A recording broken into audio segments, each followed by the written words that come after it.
Friends, welcome to science class. हम science में पढ़ रहे थे चैप्टर 3 एटम्स एंड मॉलिक्यूल्स। इसमें आज का टॉपिक है writing chemical formula of compounds. तो the element are represented by their symbol. For example H for hydrogen. Hydrogen के लिए सिंबल क्या है? H। और सोडियम के लिए क्या है? Na। तो Na for sodium, Li for lithium, K for potassium. Similarly, a compound is also represented by a shorthand notation known as formula or chemical formula. Definition आपको स्टूडेंट्स याद होनी चाहिए। एक compound is also represented by a shorthand notation known as formula or chemical formula. The formula of a compound indicates, अब ये formula किस किस को indicate करता है? फर्स्ट है elements constituting the compound, and second and number of each constituent element. In other words, the formula of a compound also represents its chemical composition. Empirical formula of a compound is the simplest formula. Empirical जो formula होता है वो simplest form होती है chemical फॉर्मूले की, which gives the simplest ratio in whole numbers between the number of atoms of different elements present in one molecules of the compound. The atoms of elements constituting a compound are indicated by their symbols, and their numbers is indicated as a subscript on the right hand bottom of the symbol. Subscript on the right hand bottom of the symbol यानी कि जो भी symbol है वो right hand में नीचे की तरफ लिखा जाता है इसमें। For example in the formula of water, water का फॉर्मूला क्या है? H2O है। तो यहाँ hydrogen, number of hydrogen atom 2 है, तो 2 atoms of hydrogen are indicate as subscript 2, यानी कि इनको हाइड्रोजन के नीचे की तरफ राइट साइड में लिखा जाएगा। While oxygen is shown without writing any subscript, which means that the number of oxygen atom is just 1. यहाँ पर जो H2O वाटर मॉलिक्यूल जो है उसमें हाइड्रोजन और ऑक्सीजन एटम है। हाइड्रोजन 2 एटम है तो इसके राइट में नीचे की तरफ लिखा जाएगा, और ऑक्सीजन 1 एटम है तो इसके नीचे राइट 1 को शो नहीं किया जाता है, इसलिए ये नहीं लिखा गया है यहाँ। ठीक है, नेक्स्ट है for example the empirical formula of benzene is CH। मैंने कहा था एम्पेरिकल फार्मूला जो होता है वो सिंपलेस्ट फॉर्म होती है। वो क्या होती है? सिंपलेस्ट फॉर्म होती है। तो यहाँ CH होगा इसका। It indicates that the simplest ratio between the carbon and hydrogen atom in its molecule is 1:1, whereas its actual formula is C6H6। भाई बेंजीन जो है उसका एक्चुअल फार्मूला क्या है? C6H6 है। अब इसके सिंपलेस्ट फॉर्म लेंगे, 6 से इसको भी डिवाइड किया, इसको भी, तो ये क्या हो गया? CH हो गया। तो सिंपलेस्ट फॉर्म में जो रेशो आया कार्बन 1 और हाइड्रोजन भी 1, तो ये CH जो है इसका एम्पिरिकल फॉर्मूला है, सिंपलेस्ट फॉर्म इसमें लिखी जाती है। क्लियर है? Therefore, the empirical formula of the benzene having molecular formula of benzene C6H6 is CH. Next है empirical formula of a compound does not indicate the actual number of atoms of the element present in the compound. empirical formula जो actual number को यहाँ जो है represent नहीं करता है, ये उसकी जो सिंपलेस्ट फॉर्म होती है उसी को रिप्रेजेंट करता है। It only gives the simplest whole number ratio between the number of atoms of all the elements present in the compound. Empirical formula mass is the sum of the atomic masses of various elements representing the empirical formula. Thus, empirical formula mass of benzene is, empirical formula जो है वो CH है, carbon and hydrogen है इसमें 1:1 ratio में, तो carbon का 12 और हाइड्रोजन का 1, तो टोटल कितना हो गया? 13। कितना हो गया? 13। क्लियर है? तो empirical formula mass of benzene is carbon का 12 प्लस हाइड्रोजन का 1, दोनों को ऐड किया इक्वल टू क्या आ गया? 13। अब देखो relation between molecular formula and empirical formula. Molecular formula equal to होता है n into empirical formula, where n is an integer.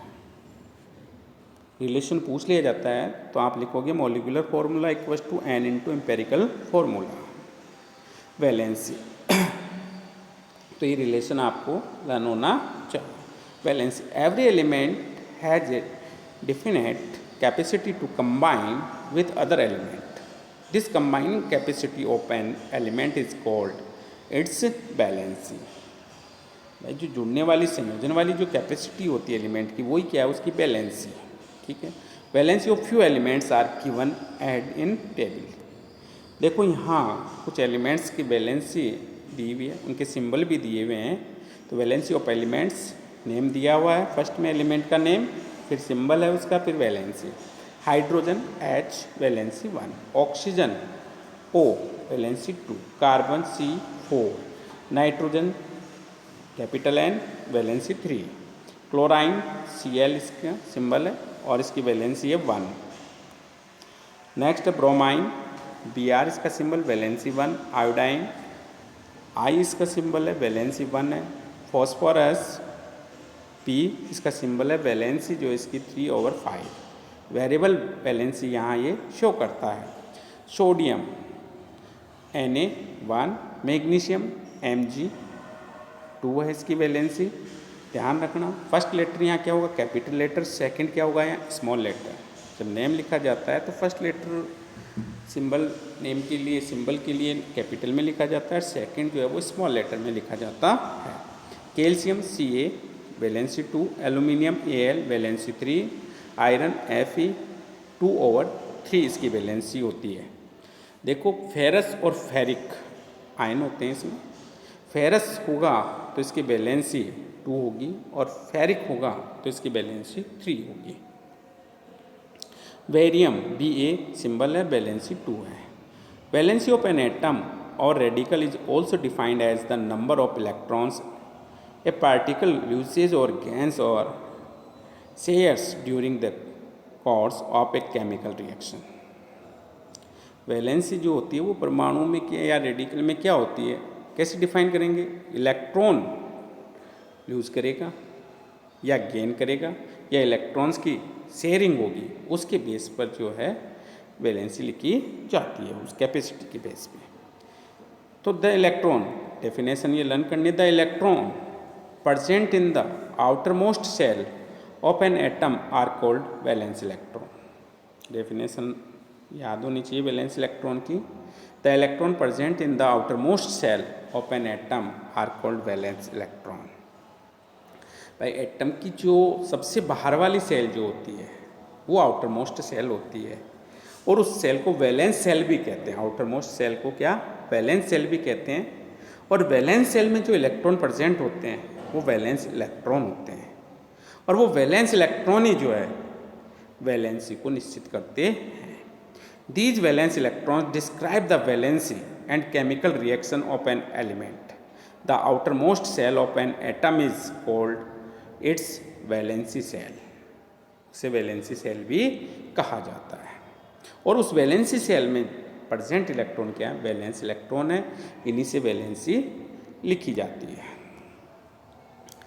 Thus valency is the combining capacity of an element. It can be defined as the number of hydrogen atoms or chlorine atoms or at least the number of oxygen atoms that combine with one atom of an element to form a compound is called valency of that element. For example, 3 atoms of hydrogen combine with 1 atom of nitrogen to form a molecule of ammonia. Hence the valency of nitrogen is 3। भाई nitrogen की valency यहाँ कितनी, NH3 लिखा, NH3 में hydrogen की valency 1 है और nitrogen की वैलेंसी कितनी है, 3 है। नाइट्रोजन की कितनी है, 3। तो देखो नॉट वैलेंसी में भी पॉजिटिव, नेगेटिव और जीरो। वैलेंसी जो है वो पॉजिटिव भी हो सकती है, नेगेटिव भी हो सकती है और जीरो भी हो सकती है। पॉजिटिव किसकी होगी, मेटल की। मेटल की जो वैलेंसी होगी, valency of metal is positive, valency of non metal is negative. और वैलेंसी नोबल गैसेज जो होती हैं, नोबल गैसेज जो होती हैं उनकी वैलेंसी जीरो होती है। मॉडर्न पीरियोडिक टेबल जो है उसमें ग्रुप नंबर 18 जो है उसमें जो एलिमेंट परसेंट हैं, for example helium, neon, organ, krypton, xenon, radon etcetera, ये सभी क्या नोबल गैसेस हैं। ठीक है, ग्रुप 18 के मेंबर हैं और इन सभी की वैलेंसी क्या होती है? 0 होती है। पॉजिटिव मैंने मेटल की बताया, मॉडर्न पीरियोडिक टेबल में लेफ्ट साइड मेटल होती है, राइट साइड नॉन मेटल होती है, और जो इनको अलग करने वाली स्ट्रक्चर होती है, जैसे सीढ़ी जैसी स्ट्रक्चर होती है, एक जिगजैग लाइन जो बनती है, उसके left side metal, right side जो है नॉन मेटल है, उस जिगजैग लाइन पे मेटेलॉइड्स होते हैं। ठीक है, तो ये ध्यान रखना स्टूडेंट्स, मैंने कहा पॉजिटिव मेटल की, नेगेटिव नॉन मेटल की और 0 किसकी होगी? ग्रुप 18 के मेंबर नोबल गैसेस की होगी। तो देखो point 2, valency of non metal is negative, आ गया, लर्न करना ये भी। 3, valency of metal is positive. Metal की पॉजिटिव क्यों होती है? क्योंकि इलेक्ट्रॉन डोनेट करती है। नॉन मेटल की नेगेटिव क्यों होती है? क्योंकि इलेक्ट्रॉन को गेन कर लेती है। ठीक है, valency of noble gases is 0। Noble gases की वैलेंसी क्या होगी? 0 होगी। मॉडर्न पीरियोडिक टेबल में ये ग्रुप नंबर 18 के मेंबर हैं। ठीक है, नेक्स्ट पॉइंट नंबर 5 है hydrogen exhibits both positive valencies, for example in hydrogen chloride, hydrogen bromide, hydrogen iodide. ठीक है, and negative valency for example in lithium hydride, sodium hydride, calcium hydride. देखो hydrogen जो है ना वो पॉजिटिव नेगेटिव दोनों valency show करता है। जैसे हमने यहाँ लिखा है हाइड्रोजन क्लोराइड हैलो समूह मॉडर्न पीरियोडिक टेबल में ग्रुप नंबर 17 के जो मेंबर हैं उनके साथ ये पॉजिटिव होता है, और मेटल के साथ ये नेगेटिव होता है। यदि मेटल के साथ ये कंपाउंड बना रहा है तो वहाँ क्या होगा? ये नेगेटिव होगा। क्लियर है? For example lithium hydride, sodium hydride, calcium hydride. ये क्वेश्चन पूछा जाता है। Question point number 6, valency depends on the electronic configuration and nature of the elements. Sometimes N elements shows more than one type of valency which element has variable valency. कुछ elements ऐसे होते हैं जो एक से ज़्यादा वैलेंसी शो करते हैं, वो एलिमेंट्स क्या होते हैं? वेरिएबल वैलेंसी शो करने वाले एलिमेंट्स होते हैं। फॉर एग्जाम्पल नाइट्रोजन, नाइट्रोजन का यहाँ एग्जाम्पल दिया है, देखो बहुत अच्छी तरह से यहाँ इसे एक्सप्लेन किया गया है। Di nitrogen oxide, di nitrogen dioxide, di nitrogen trioxide, di nitrogen tetraoxide, di nitrogen pentaoxide. इन सभी में नाइट्रोजन है ऑक्सीजन के साथ। तो देखो यहाँ हम बारी बारी से लेते हैं। डाई नाइट्रोजन ऑक्सीजन, ऑक्सीजन की तो 2 ही है, यहाँ ऑक्सीजन की वैलेंसी तो क्या होगी? 2 है, बट नाइट्रोजन की वैलेंसी यहाँ क्या है? नाइट्रोजन की 1 है। भाई ये न्यूट्रल होता है, ये क्या जो यहाँ मॉलिक्यूल बना है क्या न्यूट्रल है? तो ऑक्सीजन की -2 तो इस नाइट्रोजन की +2 है यानी कि यहाँ, तो एक नाइट्रोजन की 1 है। डाई नाइट्रोजन डाइऑक्साइड में ऑक्सीजन की दोनों की मिला के 4 हो गई, तो नाइट्रोजन के 2 एटम्स की कितनी हो गई? 4/2 यानी कि 2 होगी। क्लियर है? डाई नाइट्रोजन ट्राइऑक्साइड में ऑक्सीजन की 3 एटम्स की मिला के -6 हो गई, तो नाइट्रोजन के 2 एटम्स की कितनी हुई? +6 हुई, तब ये न्यूट्रल होगा। तो उस कंडीशन में एक नाइट्रोजन एटम की 1 नाइट्रोजन एटम की कितनी हुई? 6/2 यानी कि 3 हो गई। डाई नाइट्रोजन टेट्राऑक्साइड, टेट्राऑक्साइड यानी ऑक्सीजन के 4 एटम है यहाँ, तो 1 की -2 होती है, 4 की कितनी हो गई? -8। यहाँ नाइट्रोजन के 2 एटम है जिनकी +8 है, तो +8/2 यानी कि +4 हो गई यहाँ। और इसी प्रकार से सिमिलरली जो है डाई नाइट्रोजन पेंटाऑक्साइड की कितनी होगी? यहाँ 5 होगी। क्लियर है? ओके, तो यहाँ पर देखो लिखा in oxides will be 1, 2, 3, 4 and 5 respectively. Valencies are not always fixed. ठीक है, next point number 7, the elements exhibiting the valency of 0, 1, 2, 3, 4, 5, 6, 7 and 8 are called. अब देखो 0 यदि किसी की वैलेंसी है तो वो क्या होंगे? 0 वैलेंट होंगे। 1 को जो है केमिस्ट्री लैंग्वेज में मोनो कहा जाता है, 2 को डाई कहा जाता है, 3 को ट्राई, 4 को टेट्रा, 5 को पेंटा, 6 को हेक्सा, 7 को हेप्टा, 8 को ओक्टा कहा जाता है। तो यदि 1 वैलेंसी है तो ये क्या होंगे? मोनोवैलेंट होंगे। 2 है तो डाईवैलेंट, 3 है तो ट्राईवैलेंट, 4 है तो टेट्रावैलेंट, 5 है तो पेंटावेलेंट, 6 है तो हेक्सावेलेंट, 7 है तो हेप्टावेलेंट, 8 है तो ऑक्टावेलेंट होंगे। क्लियर है। Point number 8, when two or more atoms combine by sharing of electrons to form covalent compounds. By two atoms के बीच इलेक्ट्रॉन्स की शेयरिंग होती है तो इससे कोवेलेंट कंपाउंड्स की फॉर्मेशन होती है और इनमें जो बॉन्ड होता है वो कोवेलेंट बॉन्ड होता है। ठीक है। और कोवेलेंट बॉन्ड की फॉर्मेशन इलेक्ट्रॉन्स की शेयरिंग से होती है या कह सकते हैं इलेक्ट्रॉन्स की पार्टनरशिप से होती है। तो the valencies of elements do not have a charge, in other words neither positive not negative. For example in carbon dioxide the valency of carbon and oxygen is 4 and 2 respectively. Carbon dioxide में oxygen 2 atoms हैं, 1 की -2 तो 2 की क्या हो गई -4। अब -4 तो इसका अर्थ है कि कार्बन की वैलेंसी +4 है तो कार्बन की 4 हो गई, कार्बन ऑक्सीजन की यहाँ क्या हो गई 2। क्लियर है। अब देखो rules of writing the formula from valency method. Most of the simple compounds are made of 2 elements, such compounds are called binary compounds. Mostly जो सिंपल कंपाउंड्स होते हैं ना वो 2 एलिमेंट्स से मिलकर बनते हैं और ये 2 एलिमेंट्स से मिलकर जो कंपाउंड बनते हैं वो बाइनरी कंपाउंड्स होते हैं। कौन से कंपाउंड्स होते हैं? Binary compounds. It is easy to write formula of such compounds when a metal combined with a non-metal. The symbol of the metal element is written on the left hand. Metal जो लिखी जाती है वो left side लिखी जाती है फॉर्मूले में, and that of non metal element जो हैं वो राइट हैंड साइड लिखे जाते हैं। वो किस साइड लिखे जाते हैं? Right hand side. If both are non metal we write more electronegative elements on the right hand side. In naming a compound, the first element is written as such and the name of the second element, which is more electronegative element, is written by changing its ending to IDE. ठीक है। For writing chemical formula we have to write valencies as shown below. देखो hydroxide, hydroxide ion इसके लिए symbol है OH-, इसका chemical formula है, इसकी valency -1 है। बाइकार्बोनेट आयंस लिखेंगे तो इसकी वैलेंसी क्या है? -1 है। तो देखो इनको लिखने का मैं एग्जांपल भी साथ के साथ ही देता जाता हूँ। हाइड्रोक्साइड आयन जैसे सोडियम मेटल आयन है, इसके साथ हाइड्रोक्साइड आयन को हमने अटैच किया तो देखो यहाँ लेफ्ट हैंड साइड तो हमने क्या लिखा? मेटल आयन लिखा, और राइट हैंड साइड जो है क्या लिखा? Non metal ion. ठीक है। यानी कि यहाँ पॉजिटिव चार्ज वाला आएगा लेफ्ट में और राइट में नेगेटिव चार्ज वाला लिखा जाता है मैक्सिमम में, लेकिन एक्सेप्शंस साथ साथ चलते हैं साइंस में। ठीक है। तो एक्सेप्शन हो सकता है इसका, अभी पढ़ेंगे आगे। तो यहाँ पर देखो सोडियम हाइड्रोक्साइड बन गया तो इसमें सोडियम की +1 है, हाइड्रोक्साइड की -1 है। क्लियर है।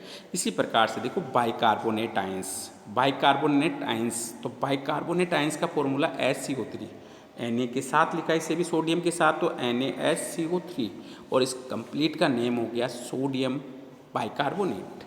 यहाँ इस सोडियम बाइकार्बोनेट में बाइकार्बोनेट आयन की -1 वैलेंसी है और इसकी +1 वैलेंसी है, न्यूट्रल होके यहाँ इसने क्या बना लिया? Sodium bicarbonate. फिर देखो नेक्स्ट है नाइट्राइड आयन। नाइट्राइड आयन की भी -1 होती है, एसीटेट आयन की भी क्या -1 है। एसीटेट आयन में देखो एक्सेप्शन है, मैंने कहा था एक्सेप्शन साथ चलते हैं, सभी मेटल लेफ्ट में हो, ये जरूरी नहीं। देखो यहाँ पे एसीटेट के साथ हमने लिखा सोडियम CH3COONA। ठीक है। इसमें ये राइट में लिखा जाता है तो ये +1 है और ये जो है CH3COO यानी कि एसीटेट आयन है, इसमें -1 है तो वैलेंसी इसकी क्या है? -1। तो ये देखो यहाँ इसके साथ जुड़ रहा है, कंबाइन हो रहा है, तो ये किसके बेस पर हो रहा है? वैलेंसी के बेस पे। ब्रोमाइड आयन की क्या होती है? -1 है। आयोडाइड आयन I- यानी -1 है। इसी प्रकार से देखो सल्फाइड आयन की जो है -2 है, SO3 -2। कार्बोनेट आयन की -2 वैलेंसी है, CO3 यहाँ पे भी लिखा जाएगा उसकी, जैसे अपन लिख रहे हैं कार्बोनिक एसिड H2CO3 लिखते हैं तो यहाँ इसकी -2 है, 1 हाइड्रोजन की 1 है तो प्लस इसकी +2, यानी कि दोनों कैंसिल हो जाते हैं, क्या बन जाता है, H2CO3 बन जाता है। इसी प्रकार से देखो सल्फेट आयन SO4 2-, इसकी -2 है। जैसे सोडियम सल्फेट लिखना है हमें तो इसे लिखा जाता है Na2SO4। अभी हम फॉर्मेशन बताएंगे, वहाँ इसको और अच्छी तरह से क्लियर करेंगे। तो देखो यहाँ पे इसकी 2- है और इसकी 1 की +1 है, तो 2 की कितनी हो गई, दोनों की मिला के +2 हो जाएगी। इसका +2 इसका -2 कैंसिल हो जाएगा, तो यहाँ क्या बन जाएगी आपके Na2SO4 बन जाता है। फॉर्मेशन जब होती है तो उसमें इस प्रकार इसका यूज किया जाता है, सोडियम +1 वैलेंसी है और सल्फेट आयन की -2 वैलेंसी है, -2, ठीक है।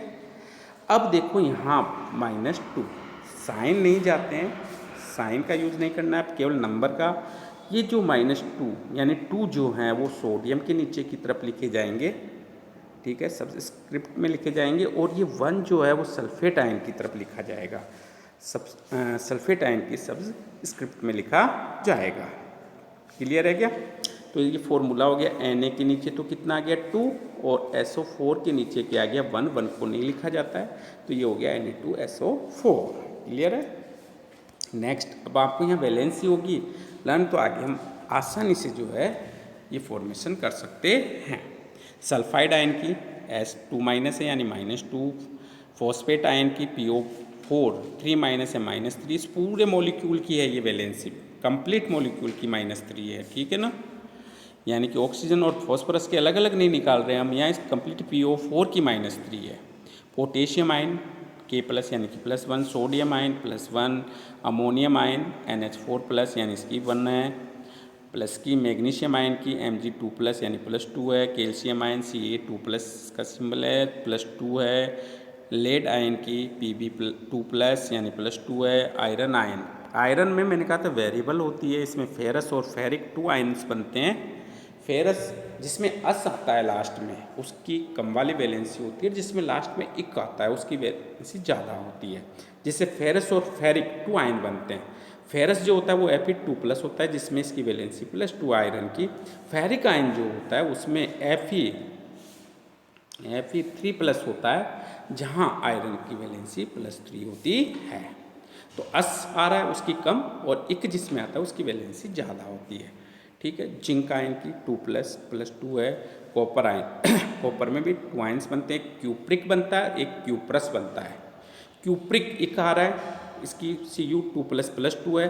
अब क्यूप्रस जो है उसकी +2 से कम यानी कि +1 ही होगी, ये निश्चित है। क्यूप्रस आयन की +1 होती है। मरकरी आयन में भी 2 बनते हैं, यहाँ एक मर्क्यूरिक बनता है जिसकी Hg2+ यानी +2, एक मर्क्यूरस बनता है जिसमें Hg+ यानी +1 होती है, मर्क्यूरस में मरकरी की वैलेंसी। आयरन फेरिक हो गया, ये मैंने बता दिया पहले। एल्यूमिनियम आयन Al3+ यानी इसकी वैलेंसी +3 होती है, इसकी वैलेंसी कितनी होती है +3, ठीक है। Suppose you have to write formula of sodium sulphate which is made of sodium and sulphate ions. तो देखो मैंने ये आपको बता दिया पहले ही, सोडियम की +1 पॉजिटिव में है, सल्फेट आयन की 2 नेगेटिव है। मैंने बताया आपको इसकी वैलेंसी इसके सबस्क्रिप्ट में जाएगी या नीचे की ओर, और इसकी वैलेंसी इसके नीचे की ओर जाएगी। तो सोडियम के नीचे तो कितने गए यहाँ से, सोडियम के नीचे की तरफ 2 लिखेंगे, ये 2 आ गए। SO4 के नीचे की तरफ कुछ नहीं लिखा जाएगा, तो Na2SO4 बन गया इसका फॉर्मूला। अब वैलेंसी जो है वो तो हमने फाइंड कर ली यहाँ पे बाई वो फॉर्मूला तो हमने बना लिया यहाँ सोडियम सल्फेट का। अब ये चार्ज जो है वो न्यूट्रल कैसे हुआ है, सोडियम के 2 मॉलिक्यूल है, एक पे +1 होता है तो 2 पे कितना हो गया +2, सल्फेट आयन पे कितनी वैलेंस है -2, तो ये +2 हो गया और ये -2 हो गया, तो ये न्यूट्रल हो गया, +2 -2 = 0। क्लियर है? तो दस the compound sodium sulphate electrically neutral होता है। इलेक्ट्रिकल न्यूट्रल होने के लिए पॉजिटिव चार्ज और नेगेटिव चार्ज जो है वो सेम होना चाहिए। क्लियर है? अब देखो दिस द कंपाउंड हो गया ये। Now it is clear that digit showing charge of cation goes to anion and digit showing charge of anion goes to cation. Next video में यहाँ से आगे पढ़ेंगे, तब तक के लिए थैंक यू।